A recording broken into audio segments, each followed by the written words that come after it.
Hello बच्चों, मैं सभी का स्वागत करता हूँ फिजिक्स ज्ञान मुकेश नाइक चैनल पे। आज हम लोग magnetic field due to the electric current का 11वां लेक्चर्स हम लोग आज 12वां लेक्चर आप देख रहे हैं बच्चों।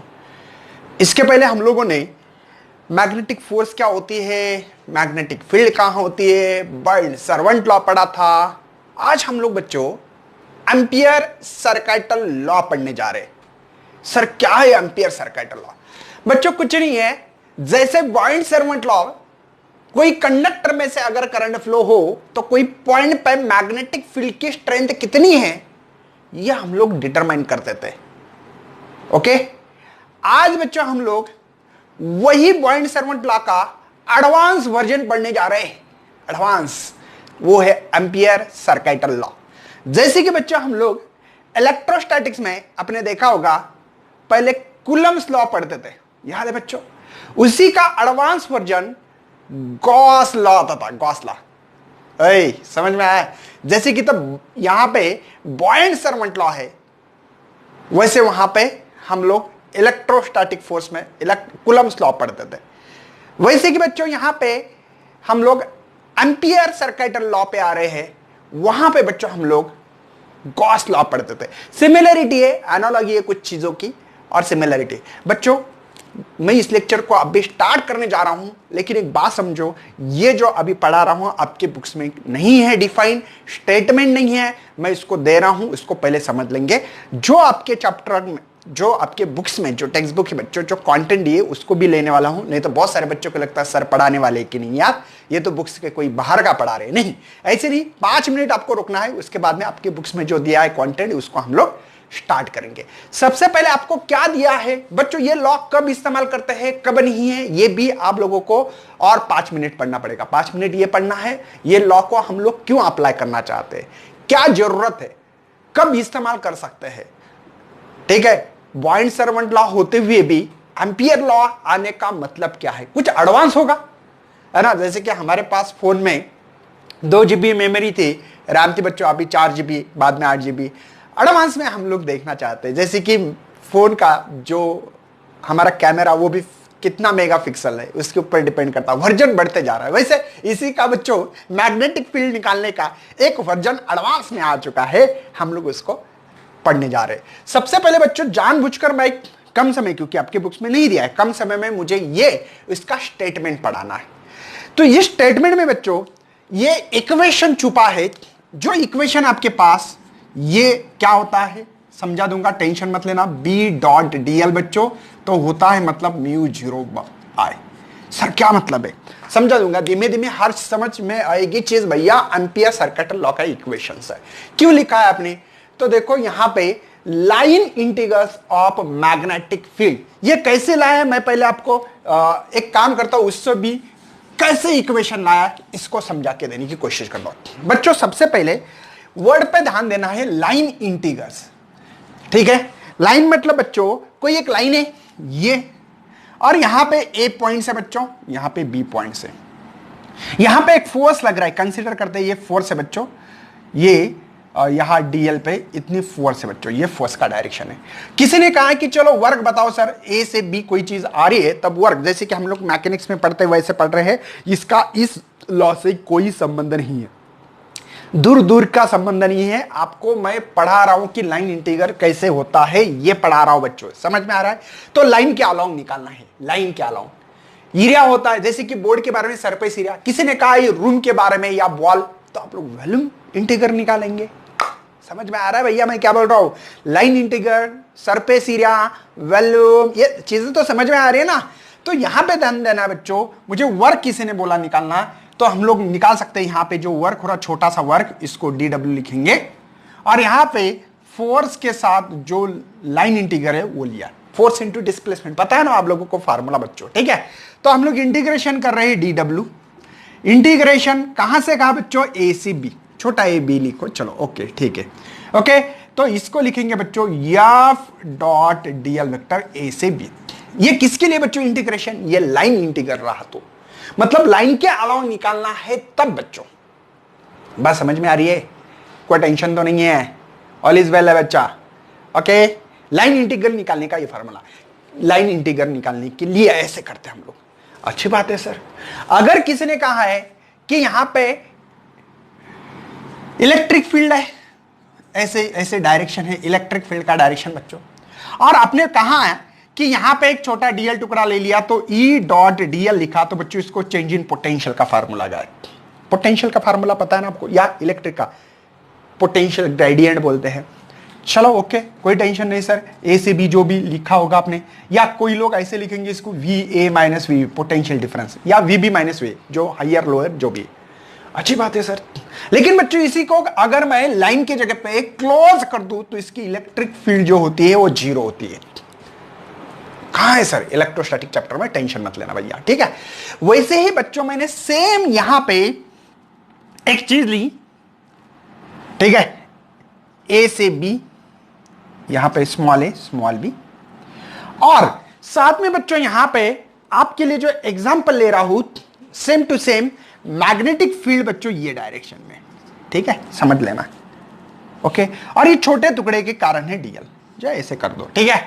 तो क्या करोगे बच्चों आप लोग, इंटीजर्स बी डॉट डीएल करेंगे, जैसे यहां पे अब डॉट डीएल किया इस मैग्नेटिक फील्ड। लेकिन बच्चों अगर यही एक लाइन को मैं क्लोज कर दूं, ये झुमझुमा, अब क्लोज सरफेस निकाला तो बच्चों यहां पे ये क्लोज सरफेस के लिए ऐसे निकालते हैं, मतलब ये लाइन इंटीग्रल, और ये जो दिख रहा है आपको अंडा तो इस अंडे में बच्चों ऐसे गोल करना है।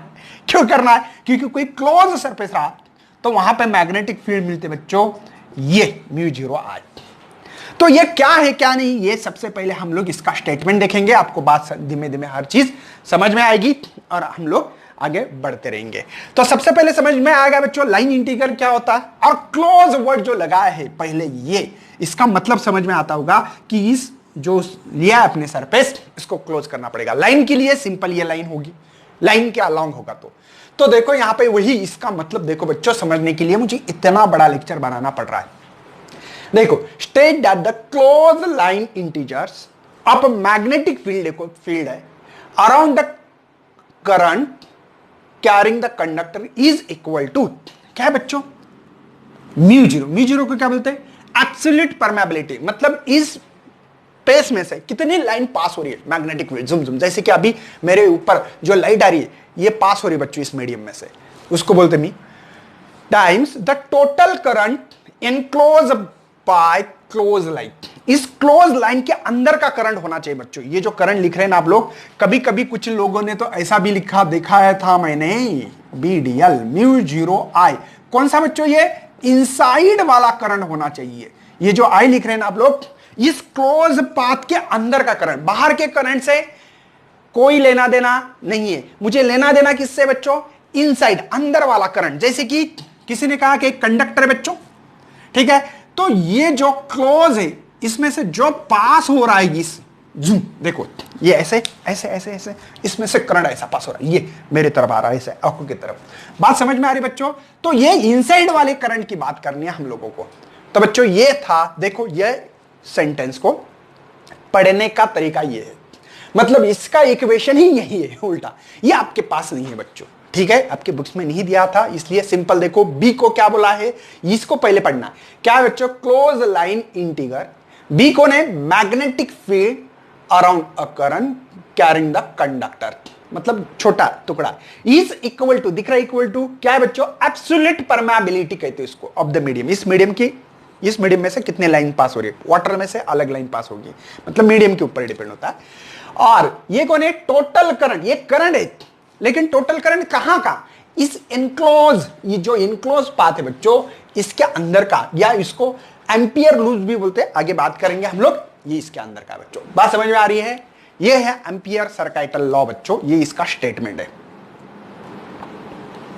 उसके बाद में बच्चों हम लोग एक्चुअल में आप स्टार्ट करने जा रहे हैं। पहले ये जो स्टेटमेंट था याद करना आपको, एम्पियर सर्किटल लॉ बच्चों एक अल्टरनेटिव मेथड से बॉयंट सर्वंट लॉ को, और इसका काम क्या है बच्चों, इसका काम है यहां पे मैग्नेटिक फील्ड की स्ट्रेन मेजर करना। क्या बच्चों, मैग्नेटिक फील्ड को स्ट्रेन निकालनी है, इसके लिए काम आता। ये बॉयंट सर्वंट का अल्टरनेटिव मेथड से, लेकिन बच्चों ये मैग्नेटिक फील्ड सिमेट्री। अब ये क्यों इस्तेमाल करना है, सबसे पहले आप लोगों को मैं कब कब यूज कर सकते ऐसे भी बोल सकते, कोई प्रॉब्लम नहीं। अब सिंपल से बात है बच्चों, आपकी बुक्स में जो डायग्राम दी वाली ये डायग्राम है, ठीक है। यहां पे करंट दी वाला है I2, यहां पे बच्चों है I1, यहां पे बच्चों I3, और ये है ये, और एक I4 भी दी वाला है बाहर जो है, ठीक है। ये दी वाला है लूप बच्चों, ठीक है। सबसे पहले मैं आपको सबसे पहले डायग्राम क्यों निकाली थी मैं बताऊंगा बच्चों। अगर आपके इसमें करंट हो ऐसे, ठीक है, ये करंट बच्चों, इसका नाम है I1, इसका नाम है I2।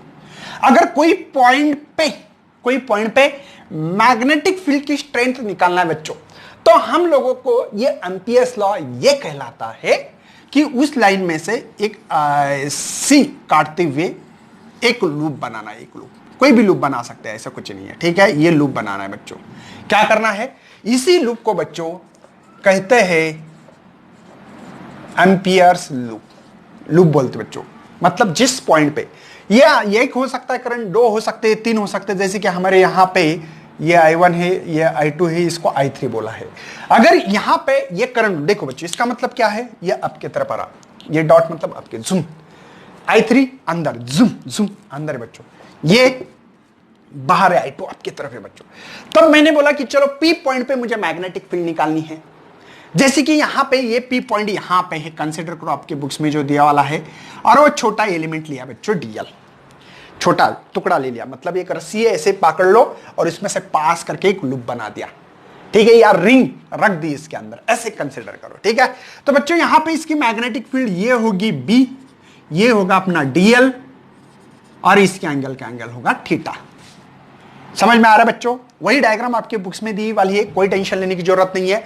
अब देखो यहां पे इस लूप का डायरेक्शन भले ये ले सकते हो, या क्लॉकवाइज ले सकते हो, या एंटी क्लॉकवाइज बच्चों, ये आपके मन के ऊपर डिपेंड है, या करंट के ऊपर वो सोचना सही होगा। क्योंकि आपके बुक्स में क्यों दिया है मैं बताऊंगा आपको, क्योंकि I1 I2 दोनों डायरेक्शन बाहर है और I3 अंदर है बच्चों। ये अंदर इनसाइड वाले करंट के कारण ही यहां पे मैग्नेटिक फील्ड निकालते हैं, बाहर वाले की नहीं निकालते, हम लोग बाहर वाले को छोड़ देते हैं। तो इसका कारण ये ज्यादा है, इसलिए उन्होंने लिखा होगा ऐसा। देखो ये ठीक है, समझ में आ रहा है? क्योंकि अगर सोचा जाए बुक्स में से, तो यहां पे I1 और I2 दो करंट है, और ज्यादा करंट होगा ऑब्वियसली, ये कम होगा, ऐसे कंसिडर किया होगा उन्होंने। तो यहां पे आपको समझ में आ रहा है कि हमारा लूप जो है ये एम्पियर लूप से बच्चों, दूसरा कुछ नहीं है, मैग्नेटिक फील्ड नहीं है, एम्पियर लूप से बच्चों ये, ठीक है। तो आपका डायरेक्शन ये लिया है, भले यहां पे मान सकते हो आप लोग क्लॉकवाइज हो या एंटी क्लॉकवाइज डायरेक्शन, दोनों भी मान सकते हैं, कोई दिक्कत नहीं है। लेकिन बच्चों आपको उसके हिसाब से पढ़ना पड़ेगा। बात समझ में आ रही है? Okay sir, magnetic field strength निकालना है, कोई पॉइंट पे निकालना है, तो उस पॉइंट में से हम लोगों को एक एम्पियर्स लूप्स निकालना पड़ता है। एम्पियर लूप्स निकालने से P पॉइंट पे हम लोग मैग्नेटिक फील्ड निकाल सकते हैं। बात समझ में आ रही है? कोई टेंशन नहीं है। तो हमारे पास बच्चों थोड़ा सा यहां पे कुछ इसके लिए रूल्स होंगे, और जो लॉ है बच्चों, अपने लॉ तो पता लगा है कि पहले ही, कि यहां पे जो लॉ लगता है B.dl is equal to μ0I, ये भी हम लोगों को प्रूफ भी देना पड़ेगा। ऐसे नहीं चलेगा कि चलो हमारे मन से लगा दिया हो गया, नहीं। समझ में आ रहा भैया? कोई टेंशन है? बढ़ना आगे। अब मुझे बता बच्चों, यहां पे ये जो एम्पियर सर्किट लॉ, ये वैलिड तो कहीं पे भी है, लेकिन यूजफुल कहीं कहीं है। वैलिड तो कभी भी हो सकता है, लेकिन कुछ कंडीशन है बच्चों इसके लिए, एक्चुअली बुक्स में नहीं दिए गए हैं, लेकिन मैं यहां पे कंडीशन आपको डिटेल्स में देना चाहता हूं, बाकी दूसरा कुछ नहीं। सबसे मेन बच्चों यहां पे हम लोग ये जो है ये वैलिड एनी टाइम है, लेकिन यूजफुल कहां कहां है, यूजफुल है ना, कब कब होता है बात करेंगे। नंबर 1 है बच्चों मेरे पास, ये बता सकता हूं उसको कि बी एक टेंजेंट होना चाहिए, B is tangent to length. जो लेंथ होगी बच्चों, ये जो लेंथ है ना, ये इसको टेंजेंट होना चाहिए, ये जैसे कि ये टेंजेंट है, नंबर 1। दूसरी बात बच्चों, ये नॉन जीरो होना चाहिए एंड कांस्टेंट भी होना चाहिए। तो हम लोग ये एम्पियर सर्किट लॉ लगा सकते हैं। कैसे, मैं समझा दूंगा। बीच टेंजेंट देखो बच्चों, ये हमारा एम्पियर लूप्स है, बी टेंजेंट मतलब ये जूम देखो, ये है ना, यहां पे ये डीएल है, जूम यहां पे भी यहां पे भी बच्चों ये देखो टेंजेंट है ना, ये टेंजेंट तो समझते हो ना, ये टेंजेंट है बच्चों नंबर 1। ठीक है, ये जो डीएल है आपका, ये जो टुकड़ा लिया, और डीएल का डायरेक्शन हमेशा लूप के डायरेक्शन में रखना है। आई विल रिपीट बच्चों, डीएल का डायरेक्शन जो लूप का डायरेक्शन दिया है उसके थ्रू लिखना है हम लोगों को, ठीक है ना। ओके, तो डीएल को टेंजेंट है नंबर 1। नॉन जीरो होना चाहिए बच्चों, नॉन जीरो होना चाहिए यहां पे। तीसरी बात कांस्टेंट, हाँ सिंपल, आर हमेशा कांस्टेंट है, आर हमेशा कांस्टेंट है, आर हमेशा कांस्टेंट है, आर हमेशा कांस्टेंट है बच्चों, तो कांस्टेंट भी होना चाहिए नंबर 1। नंबर 2 बच्चों, B is normal to length.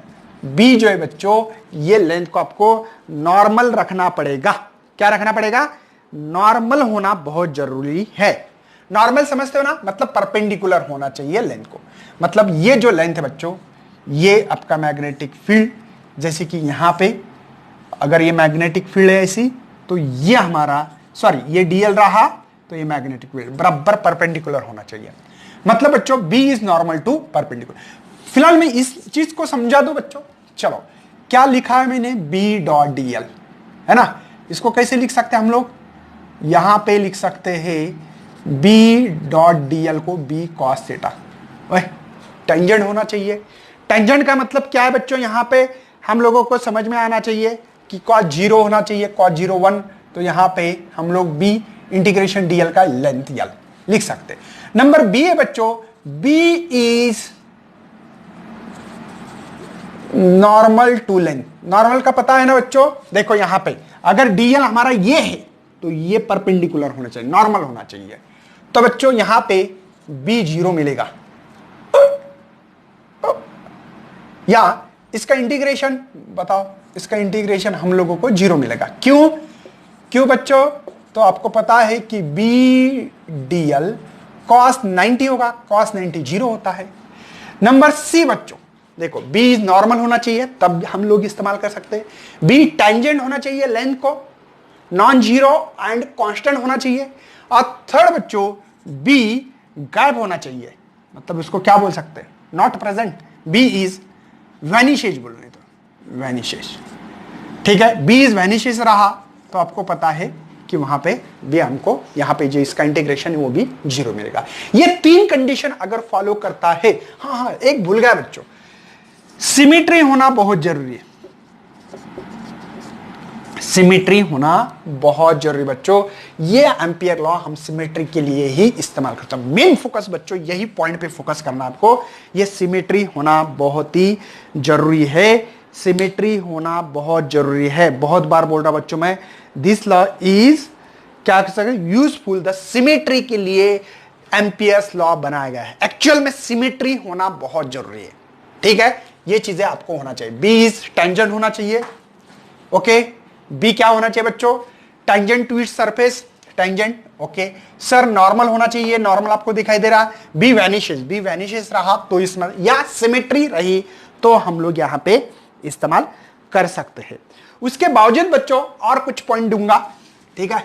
ये पहले समझना बहुत जरूरी बच्चों, क्योंकि बुक्स में नहीं देते हैं और इसलिए बहुत सारी दिक्कत होती है। मैं आपको बताऊंगा एंड में कि क्यों करना चाहिए।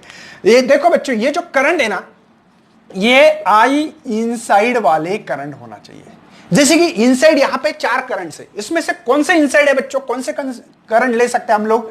I1, I2 and I3 he current ले सकते हैं। बाकी I4 ले सकता हूं क्या, जो बुक्स में दिया? नहीं ले सकता। क्यों नहीं ले सकता बच्चों? क्योंकि ये बाहर है। मैंने क्या बोला कि ये जो I है बच्चों, यहां पे लिखना चाहिए था बुक्स में I इनसाइड। मेरे हिसाब से तो लिखना चाहिए था, क्योंकि बाहर वाले करंट हम लोग लेते नहीं। एक हो गई बात यहां पे। दूसरी बात ये बच्चों, जो B दिखाई दे रहा आपको, है ना, इज एट P। जो P पॉइंट दिख रहा है, ये P पॉइंट मान लो। ये जो P पॉइंट है बच्चों, इसके ऊपर सभी करंट के कारण मैग्नेटिक फील्ड तैयार होती है या समा लेती है। एक बात ध्यान रखना, देखो I इनसाइड अंदर वाले ही करंट लेना, लेकिन इस पॉइंट पे जो मैग्नेटिक फील्ड हो रही है तैयार बच्चों, ये भी करंट कर रहा है, ये भी करंट कर रहा है, ये भी सभी करंट के कारण भी हो रहा है तैयार। तो B as at P all के लिए ऐसा बोल सकते हैं, ठीक है। तो यहां पे ऑल द करंट के लिए बोल सकते हैं B at P using the law ऐसे लिख सकते कोई problem, B at P using the law all current के लिए, ठीक है, जितने भी करंट होंगे, जैसे मेरे पास I1 है, सॉरी I2 है, I3 है एंड I4, सभी, भले वो इनसाइड हो आउटसाइड हो कुछ भी हो, अंदर हो बाहर हो, जो भी होंगे सभी के लिए हम लोग एम्पियर सर्किट लॉ लगा सकते हैं। लेकिन बी कौन से बच्चों, पी पॉइंट पे सभी करंट के कारण मैग्नेटिक फील्ड रख गई। लेकिन बच्चों जब करंट लेना है तब इस लूप के अंदर के करंट ही लेना है। बात समझ में आ रही है बच्चों? मुझे लगता है शायद ये सभी चीजें क्लियर होती होगी आप लोगों को। मैं जा रहा हूं, आप आगे बढ़ रहा हूं, सीधा सीधा आपके बुक्स में जो सवाल दिए हैं। हाँ, अब एक बात सबसे पहले बच्चों, एक बात ध्यान में रखना है कि ये जो करंट है, करंट के डायरेक्शन बहुत इंपॉर्टेंस है। ये करंट है बच्चों बाहर, ये आपके तरफ आ रहा है, ये जूम, ये है बच्चों अंदर, I4 भी बाहर नहीं अंदर है, सॉरी अंदर है, समझ में आ रहा है? तो एक बात ध्यान में रखना बच्चों, ये जो लूप का डायरेक्शन है, ये जो लूप का डायरेक्शन है, अगर ये फिंगर पे आता है, ठीक है, और हमारा डायरेक्शन उसके थ्रू आता है, देखो फिंगर और एक करंट आता है, मतलब देखो फिंगर को कर करो, करंट कहां आ रहा है, बाहर, ऐसे करंट को पॉजिटिव लिखो, मतलब बच्चों यहां पे I1 एंड I2 इसको हम पॉजिटिव ले रहे। क्यों ले रहे? आई विल रिपीट बच्चों, राइट हैंड पाम रूल इस्तेमाल करते हुए हम लोग कर सकते हैं कि आप लोगों को कर फिंगर करना है, जूम, देखो जूम कर दी, ये लूप का डायरेक्शन, उस लूप के डायरेक्शन होने के बाद जो थंब डायरेक्शन दिखा रहा है वो करंट पॉजिटिव। तो बच्चों ये करंट बाहर आ रहे, ये देखो ऐसे कंडक्टर, और इन्फिनिट कंडक्टर, ध्यान में देना बच्चों, ऐसे इन्फिनिट है, ये अंदर है, इसके उल्टा है, जो अपोजिट है बच्चों वो है I3 एंड I4, इसका अपोजिट डायरेक्शन होता है निगेटिव। आई विल रिपीट बच्चों, जो लूप का डायरेक्शन है कर फिंगर करना है, जो थंब डायरेक्शन दिखाने वाले जितने भी करंट होंगे, थंब का डायरेक्शन आपके तरफ है, ये करंट भी आपके तरफ, ये करंट I1 I2 आपके तरफ है, मतलब इसका डायरेक्शन कौन सा, पॉजिटिव। जो इसके उल्टे डायरेक्शन में हो उसका उल्टा डायरेक्शन निगेटिव होगा बच्चों, समझ में आ रहा है? ओके अगर कुछ लोग ऐसे भी कर सकते, कोई प्रॉब्लम नहीं। यही लूप को बच्चों अगर इन्होंने ये डायरेक्शन देते तो देखो क्लॉकवाइज दिया अंदर, मतलब ये दिखा रहा है आप I3 एंड I4 ये बच्चों पॉजिटिव होंगे इस कहानी में, और I1 एंड I2 ये निगेटिव डायरेक्शन हो सकता है, समझे ना? तो ये आप लोगों को यहां पे कर फिंगर करना है, ध्यान देना है, कर फिंगर पे जो थंब डायरेक्शन दिखा रहा है वही डायरेक्शन अगर करंट का हो उसको पॉजिटिव, जो इसके अपोजिट हो निगेटिव। जैसे कि यहां पे यही कंडीशन है, यही डायग्राम है, लेकिन डायरेक्शन चेंज किया, तो मैंने बोला चलो ये तो अंदर जा रहा, अंदर जाने वाला एक करंट है I3 I4 है, तो इसको पॉजिटिव माना, ठीक है ना? तो ये डायरेक्शन पता होना चाहिए। चलो बच्चों मैं आगे बढ़ रहा हूं, मेरे ख्याल से ये सभी चीज हो गई है। मैं यहां पे सीधा सीधा क्वेश्चंस की तरफ बढ़ रहा हूं। B.dl is equal to mu 0 I inside, क्या लिखना है बच्चों? I इनसाइड, बुक्स में नहीं लिखा है, ठीक है? तो यहां पे B.dl म्यू 0 I इनसाइड कौन कौन है बच्चों? मैंने क्या बोला बताओ? I इनसाइड 3 है, 1 2 3, I1 I2 I3।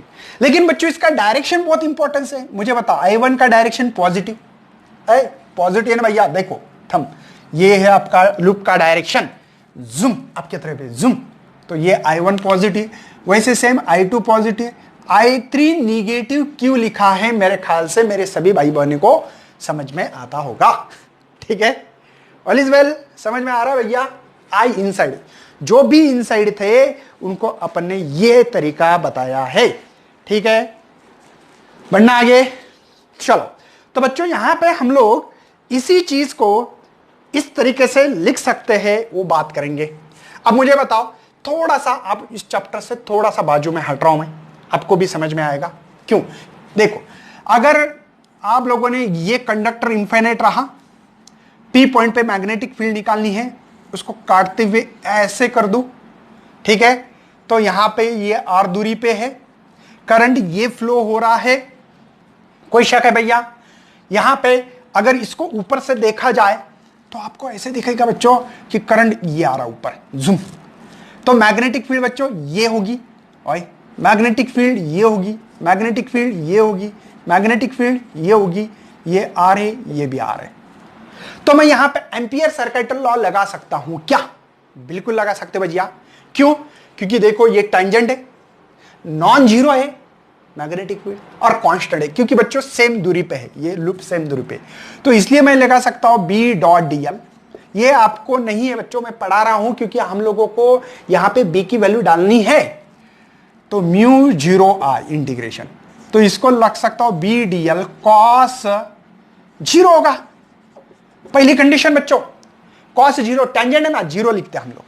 तो यहां पे बी डीएल म्यू जीरो आई, तो बी कांस्टेंट है बच्चों, अभी तो बोला ना बी कांस्टेंट है। तो डीएल इंटीग्रेशन क्या होता है? ये सर्कल है बच्चों, छोटे छोटे टुकड़े काट दो, देखो छोटे छोटे टुकड़े से ऐसे बना दो, सर्कल बन रहा है। और सर्कल का जो रेडियस होता है वो होता है भैया टॉय स्क्वायर। तो मुझे बी निकालनी है, तो mu zero by two I, 2 pi I by R. आपने इसके पहले भी पता होगा बच्चों, इन्फिनिट वायर रहा तो पॉइंट सर्वेंट लॉ इस्तेमाल करते हुए यही वैल्यू निकाली थी बी की, मैग्नेटिक फील्ड के स्ट्रेंथ निकालने के लिए। आपको दिखाई तो दे रहा भैया, जानबूझकर इसको रफ वर्क में है एक्चुअल में ये, या हमारा कोई पक्का वर्क नहीं है, ये इसलिए लिख के दिया आप लोगों को क्योंकि मुझे बी की वैल्यू यहां पे इस्तेमाल करनी है। ओए समझ में आ रहा भैया? ओके, तो चलो बच्चों इसी को करते हैं बी डॉट डीएल। चलो ये हम लोगों को प्रूव करना है, ये ठीक है। तो बी डॉट डीएल को लिख सकता हूं मैं, बी तो कांस्टेंट है, इंटीग्रेशन ऑफ डीएल, ठीक है। तो इंटीग्रेशन ऑफ डीएल क्या होगा? तो बात करते हैं बच्चों, देखो बी डॉट डीएल, या हम लोगों को रखने तो रख सकते हैं, ऐसे कुछ ही नहीं है, B dot DL cos theta. ये कॉस थीटा, थीटा क्या बच्चों? जीरो, टेंजेंशियल है, जैसे मैंने बता दिया आपको। कॉस जीरो होता है 1, तो यहां पे B constant integration of DL. अरे B cos theta, cos theta, theta zero, cos zero 1, तो ये डीएल ही बचा है। अच्छी बात है सर। सर डीएल क्या आएगा हमारे डायग्राम के हिसाब से? हमारे पास ये जो डायग्राम दी है यही डायग्राम है, या हम लोग यहां पे और निकाल सकते हैं डायग्राम, कोई प्रॉब्लम नहीं भैया। ये देखो, और ये कंडक्टर बच्चों, इस कंडक्टर में से करंट फ्लो हो रहा है जूम ऊपर, ओए समझ में आ रहा है भैया?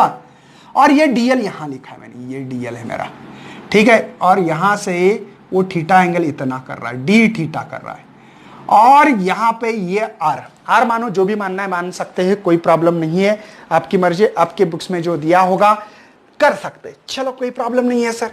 मुझे बताओ बच्चों, इस डीएल की वैल्यू मुझे निकालनी है, क्या करें क्या करें? मैंने बोला सिंपल काम है कि यहां पे जो डीएल है, यहां पे हम लोग रख सकते हैं कि डी थीटा की वैल्यू, तो लिखते हैं बच्चों arc length divided by radius, angle के हिसाब से सोचे तो। अरे बच्चों एंगल का फार्मूला है ना, तो आर्क लेंथ होती है DL divide by radius, therefore DL हो रहा है बच्चों मेरे पास आर इंटू डी थीटा।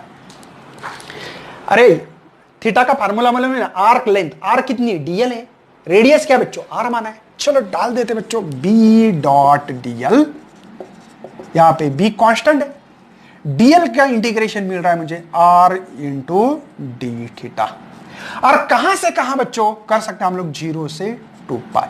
मतलब बच्चों जैसे ये टुकड़ा हो गया, बाद में ये टुकड़ा, ये टुकड़ा, ये टुकड़ा, ऐसे करते करते करते करते करते हम कहां तक घूम सकते हैं? यहां तक बच्चों। ये बी का डायरेक्शन है, ठीक है ना? बात तो समझ में आ रही बच्चों? ये छोटे छोटे टुकड़े को मुझे कवर करना है, कवर करते करते करते कहां से? 0 से निकल गए तो 2 पाई तक, पूरा लूप, सर्कुलर लूप कवर करना है। अच्छी बात है सर। लेकिन बी की वैल्यू मुझे पता है, तो B dot DL is equal to, मुझे ये लाना है बच्चों कोई भी हालत में, तो बी की वैल्यू मुझे पता है, वो है mu 0 2 pi I by R. ये आर भी बच्चों कांस्टेंट है क्योंकि रेडियस कभी चेंज ही नहीं होगा ना, ये तो सर्कुलर लूप है बच्चों। ये देखो, ये हर टाइम, ये आर, ये आर, ये आर, ये आर, और ये मैग्नेटिक फील्ड देखो टेंजेंशियल है, ठीक है ना? Integration of 0 to 2 pi D theta, यहां पे डायरेक्ट इंटीग्रेशन करके निकाल सकते हैं, कोई प्रॉब्लम। आर से आर को मार दो बच्चों, तो B dot DL mu 0 to pi I. अब इंटीग्रेशन जो मिलेगा थीटा, और इंटीग्रेशन आता है ना बच्चों डी थीटा का थीटा, और इसका लिमिट है हायर और ये 0 लोअर है, तो बी डॉट डीएल। मैं जानबूझकर बहुत ज्यादा एक्सप्लेन कर रहा हूं बच्चों, आपको करने की जरूरत नहीं है अगर आप होशियार हो तो, ठीक है, तो यहां पे बच्चों higher limit minus lower limit. Okay, तो ये जीरो है बच्चों, जीरो तो कोई फायदा ही नहीं है। तो बी डॉट डीएल यहां पे mu zero I divide by twice pi, तो ये टॉइस पाई, ये टॉइस पाई, टॉइस पाई से टॉइस पाई मर गया बच्चों। जो आपके पास होना था वही मुझे मिल गया, म्यू जीरो। लेकिन ये करंट कौन सा है बच्चों? इनसाइड वाला करंट है, ये मत भूलना, आपकी बुक्स में इसके ऊपर ज्यादा फोकस किया गया नहीं है। इनसाइड वाला करंट है बच्चों आपका, ठीक है। B dot DL mu zero inside ये मिला है, ये एम्पियर्स लॉ बच्चों मैंने कर दिया प्रूफ। कोई टेंशन है बच्चों? ये करंट के डायरेक्शन लूप, ये करंट का डायरेक्शन कब कौन सा लेना है, पॉजिटिव और निगेटिव, ये लूप के डायरेक्शन के ऊपर डिपेंड है। भले वो क्लॉकवाइज लो आप या एंटी क्लॉकवाइज लो, इससे कोई रिलेशन हमारे साथ नहीं है। ले लिया तो पॉजिटिव किसको लेना है फिर समझ लेना। जैसे कि एंटी क्लॉकवाइज है इसलिए इसको पॉजिटिव निकाल रहा हूं, अगर क्लॉकवाइज रहता तो इन दोनों को पॉजिटिव लिखता मैं। तो ये है बच्चों प्रूफ। ये एक्चुअली ऑलरेडी मैंने बॉयंट सर्वेंट लॉ से समझा के दिया था, लेकिन मैंने आपको एम्पियर्स लॉ के थ्रू भी मैग्नेटिक फील्ड निकाल के दी बच्चों। और ये मैग्नेटिक फील्ड पुटअप करनी थी मुझे। एक्चुअली इसका कोई रिलेशन नहीं, डायरेक्टली ये कर सकते हो या इसके और में एक फार्मूला होता है, पता होना चाहिए, mu zero 4 pi twice I by R. दोनों का मतलब एक ही बच्चों, टू टू मर गया, दोनों का मतलब एक ही है। दिखाई तो दे रहा भैया, स्क्रीनशॉट निकाल सकते हैं आप लोग, ठीक है। लास्ट का जो फॉर्मूला 4 पाई जैसे कि मैंने बता दिया आपको, वो कर सकते हैं, ठीक है। कोई टेंशन है? तो इस तरीके से आपको बच्चों ये करना पड़ेगा। नहीं दिखाई दे रहा है तो दोबारा लिखता हूं, B is equal to mu zero 4 pi twice I by R लिख सकते, ये भी सही है। तो ये था बच्चों एम्पियर सर्किटल लॉ। इसके लिए क्या है बच्चों, कंडीशन क्या है? बी टेंजेंशियल होना चाहिए डीएल को, नॉन जीरो एंड कांस्टेंट होना चाहिए। दूसरी कंडीशन बी नॉर्मल होना चाहिए लेंथ को। तीसरी बी वैनिश होना चाहिए। करंट इनसाइड के लेना है बी, लेकिन बच्चों जो बी लिख रहे हैं ना हम लोग, ये बी, ये यहां पे जो बी है ये सभी करंट के कारण होते हैं, भले वो अंदर हो बाहर हो कहीं पे भी हो। आपने अपने गांव पे भी रहे तो चलेंगे, लेकिन इसकी मैग्नेटिक फील्ड जो आएगी यहाँ पे पी पॉइंट पे, वो सभी करंट के कारण है, ये मत भूलना बच्चों। और सिमेट्री होना बहुत जरूरी है। इसके ऊपर एक बढ़िया न्यूमेरिकल आपकी बुक्स में वो लेंगे बच्चों, ठीक है। तो स्क्रीनशॉट निकालना है आपको जल्दी से और इस चैप्टर को खत्म करना है हम लोगों को, क्योंकि एक ही लेक्चर होगा इसके बाद में। इसके बाद में बच्चों आपके बुक्स में 10.7 नंबर का प्रॉब्लम पढ़ना है अच्छी तरह से।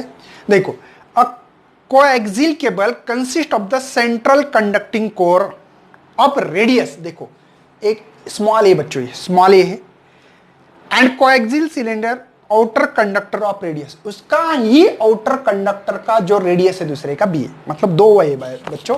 एक देखो अंदर दिख रहा है, एक ग्रीन और एक रेड। जो ग्रीन है एक अंदर वायर बच्चों, उसके ऊपर और एक वायर है ऐसी जो आपको बी वायर दिख रहा है। दोनों का रेडियस मैंने बता दिया आपको। Two conductor carrying equal current, current दोनों में इक्वल है लेकिन डायरेक्शन अपोजिट बच्चों। एक करंट ऊपर जा रहा है और एक नीचे आ रहा है, ऐसे दो दिए वाले हैं।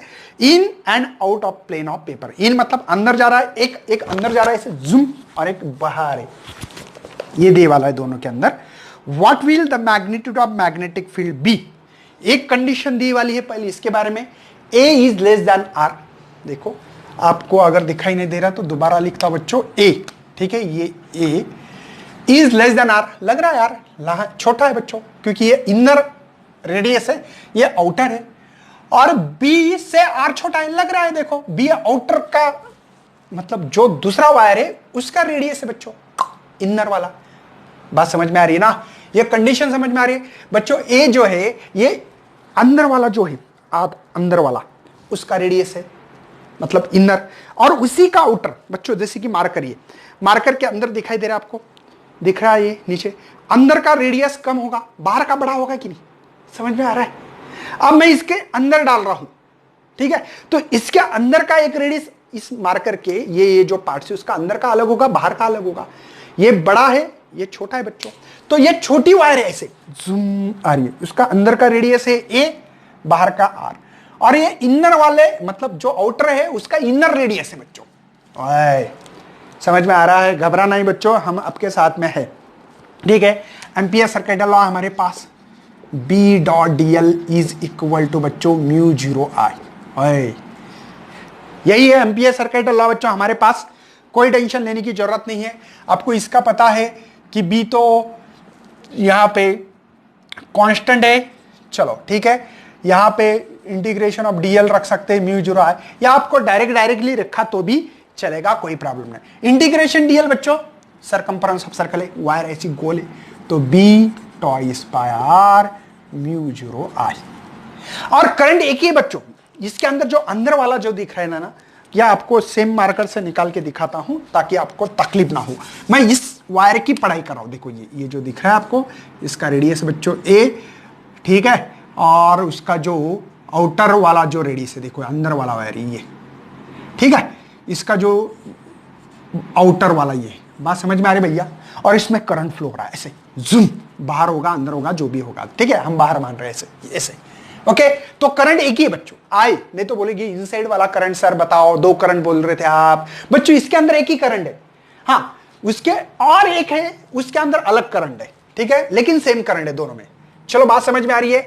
चलो मुझे बी निकालनी है, तो कैसे निकालोगे बच्चों, mu zero two pi I by R. ये मुझे इनसाइड अंदर वाला जो कंडक्टर है उसके अंदर जो मैग्नेटिक फील्ड है बच्चों वो है, क्यों है, तो A is less than R is less than B. ओए अब देखो, अब मजा आएगा, ये सिंपल था बच्चों, ठीक है, ये एक ही कंडक्टर था।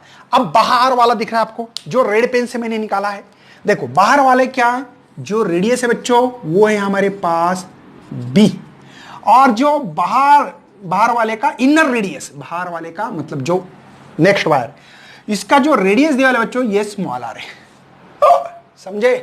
अब देखो बच्चों, अगर इसमें करंट ऐसा है तो इसमें करंट हम लोग क्रॉस मान रहे, ठीक है, इसमें ये है आपके तरफ तो ये अंदर करंट है। चलो क्या होगा क्या होगा क्या होगा, तो B is equal to simple, यही फार्मूला रख के हम लोग करवा सकते हो, कोई टेंशन नहीं है। तो हम लोग नहीं तो Ampere's circuit law B dot DL is equal to mu zero. Current का क्या होता है बच्चों, अब देखो अगर इस लूप का आपने ये डायरेक्शन माना हो, ये ठीक है, भले वो I1 is equal to I2 है लेकिन दोनों सेम करंट है बच्चों, समझ में आ रहा है। तो आप देखो बच्चों, लूप ये है तो इसको I2 को पॉजिटिव मानो, या हम लोग इसको ये मानेंगे, ठीक है, एंटी क्लॉकवाइज मानेगा। एंटी क्लॉकवाइज माना तो नहीं, क्लॉकवाइज मानना है, कुछ भी मानो यार, कोई प्रॉब्लम नहीं, ठीक है, कोई प्रॉब्लम नहीं है। हम एक काम करेंगे, ये ही मानेंगे, ठीक है, आपके बुक्स में भी थ्योरेटिकली वही दिया वाला है। देखो तो ये I1, इसके अंदर का करंट को नाम I1 दिया है और इसके I2 दिया वाला है, तो हम लोग लिख सकते हैं I1 को पॉजिटिव, क्यों, कर फिंगर करो जो अपने लूप माना है, ठीक है ना, ये I2 माइनस, क्योंकि I इनसाइड, लेकिन बच्चों दोनों का डायरेक्शन अपोजिट इसलिए माइनस कर रहा हूं, वर्ड में इंपॉर्टेंस है बच्चों, अपोजिट है। मुझे बताओ दोनों सेम है, तो दोनों सेम है तो जीरो होगा बच्चों, तो आपको यहां पे जो मिल रही है बी वो जीरो मिलेगी, श्योर एंड शॉर्ट मिलेगी बच्चों, क्योंकि यहां पे हमने जो कंडीशन रखी है ये आपको पता होना चाहिए, ये कंडीशन दी वाली है, R is greater than B, ठीक है ना, इस बी से आर ये बड़ा है, करेक्ट है। तो बच्चों बी जीरो क्यों मिल रहा, क्योंकि एक करंट ऐसी है और एक करंट ऐसी है, एक दूसरे को काट रही है। समझ में आ रहा है बच्चों, ये प्रॉब्लम्स मेरे ख्याल से इतने खास प्रॉब्लम आपकी बुक्स में नहीं दिए गए हैं, तो भी बच्चों हम लोग आगे बहुत सारे न्यूमेरिकल्स करने वाले हैं। पहले सिलेबस खत्म करने दो, सीईटी नीट जेडब्ल्यू का लेवल पे बहुत बढ़िया कंटेंट देंगे आपके साथ। तो बच्चों पढ़ाई करते रहना है और शेयर भी करते रहना है और पढ़ाई भी करना है, नोट्स भी निकालना है। नोट्स हम प्रोवाइड करें बच्चों, ज्यादा से ज्यादा इस नोट्स को आप लोग यूज करते रहना।